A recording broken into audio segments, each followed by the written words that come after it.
Relato A Pregação, do livro Experiências Extrafísicas 3, de Pablo de Salamanca. Levantei às 3h30 da madrugada para ir ao banheiro.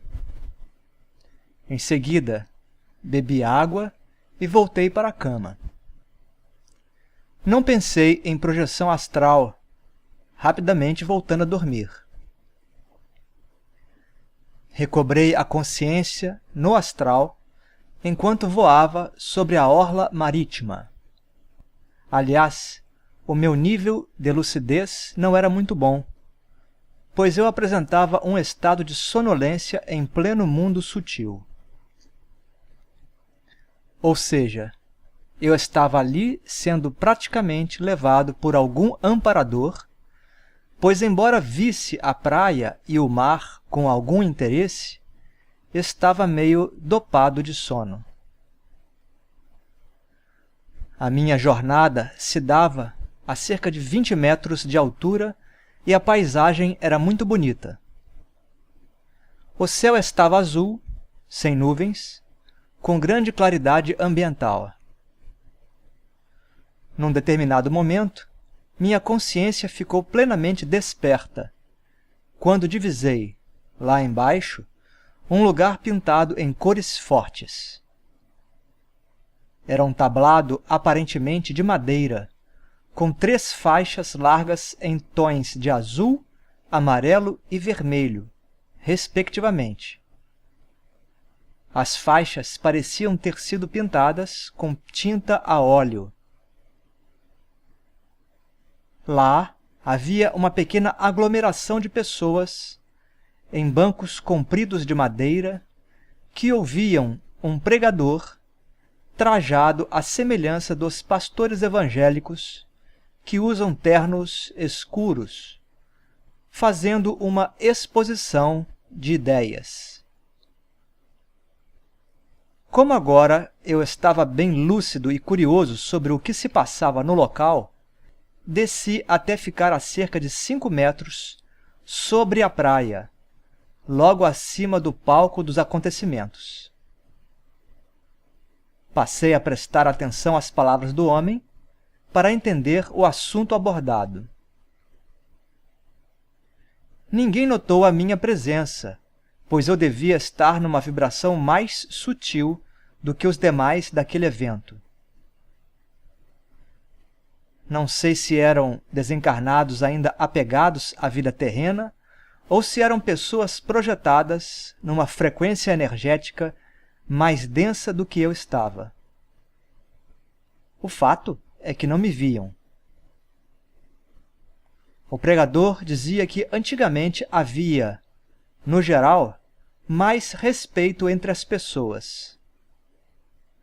A seguir, deu um exemplo disso, comentando que em outros tempos se falava assim: o senhor André tentou assassinar ao senhor José em sua própria casa. Ele deu ênfase à palavra senhor. A seguir, concluiu seu raciocínio dizendo que até as pessoas mal intencionadas, como o senhor André, do exemplo, eram tratadas com respeito. Ou seja, os tempos antigos eram melhores do que o atual. Eu que observava ocultamente, achei a sua argumentação fraca, mas continuei a assistir à situação que se desenrolava logo abaixo. Então, notei que num dos bancos bem em frente ao pregador havia um idoso, aparentando um pouco mais de 65 anos de idade. Ele apresentava sequelas típicas de um derrame cerebral, com sinais evidentes do lado esquerdo do seu corpo. O braço e a perna esquerdos estavam um pouco tortos. Ele estava acompanhado por uma moça de, no máximo, 20 anos de idade aparentes. O ancião, Ao ouvir as palavras do palestrante, levantou-se tão abruptamente quanto possível, meio capenga, logo sendo acompanhado pela moça, com uma atitude de ampará-lo. Percebi que ele não gostara da argumentação do preletor e claramente tinha vontade de ir embora. No entanto, ao levantar-se, como o idoso estava também com a boca meio torta e entreaberta, deixou escapar um pouco de saliva, que logo chegou ao tablado. O pregador, tentando distorcer a situação constrangedora em seu favor, perguntou ao ancião se ele havia chorado. O velho gesticulou veementemente em sinal negativo, pois não conseguia falar devido ao provável derrame que tivera. O palestrante queria confundir a plateia quanto à insatisfação daquele homem, mas tudo indicava que ele falhara neste propósito. A seguir, retornei ao corpo com esta última imagem bem vívida em minha memória. Abri os meus olhos carnais e passei a pensar.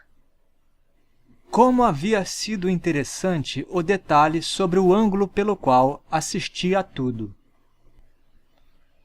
Eu estava logo acima do acontecimento, a cerca de 5 metros de altura. Não interferi em nada e ninguém parecia ter me visto. Até hoje, não sei por que fui parar naquele local, à beira-mar, um ambiente incomum para uma pregação evangélica. Por isso, creio que tudo se passou numa dimensão energética próxima à física, e aquelas pessoas, como já apontei, deveriam ser desencarnados ou indivíduos projetados, presos a seus condicionamentos mentais terrenos. Data: 15 de junho de 2007.